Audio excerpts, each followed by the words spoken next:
Mayezi record. Yes, Mr. Bentley. Having a Benji team, guess you never know. Bentley production. Your ex-girlfriend. That's up.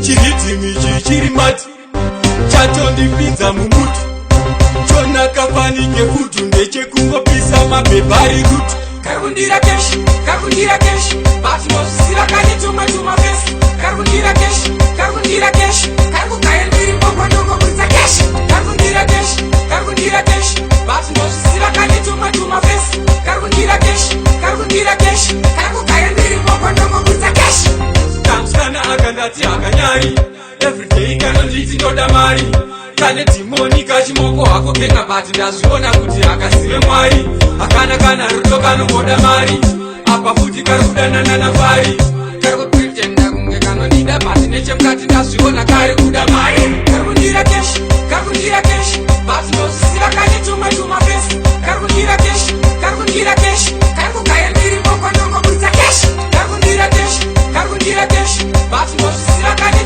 tuma fesi Karundira kesh karukaya ndiri mbokwa ndongo kuita kesh kuti iwe unditsvage haudi kamutete kungofona haudi ndikakupa mari hautaudi unodi kungotiwo mari handidi unonyepa kuti waunoda ndini apa ndozviziva kuti unodanana navhini haunyare unopfeka tumamini manje one day baby chakurova nempini Karundira kesh bati nosisira kane tuma fesi Karundira kesh karukaya ndiri mbokwa ndongo kuita kesh Karundira kesh bati nosisira kane tuma fesi Karundira kesh karukaya ndiri mbokwa ndongo kuita kesh kamskana akandati akanyari everyday kanonditi ndoda mari kane timoni kachimoko hako kenga bati ndazviona kuti akasive mwari akana kana rudo kanongoda mari apa futi kari kudanana nafari kari kupretenda kunge kanondida bati nechemukati ndazviona kari kuda mari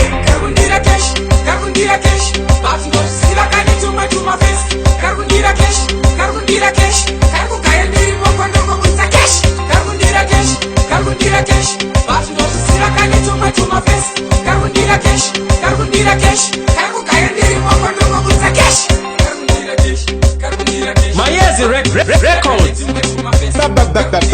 Bentley production. karukaya ndiri mbokwa ndongo kuita kesh Karundira kesh bati nosisira kane tuma fesi Karundira kesh karukaya ndiri mbokwa ndongo kuita kesh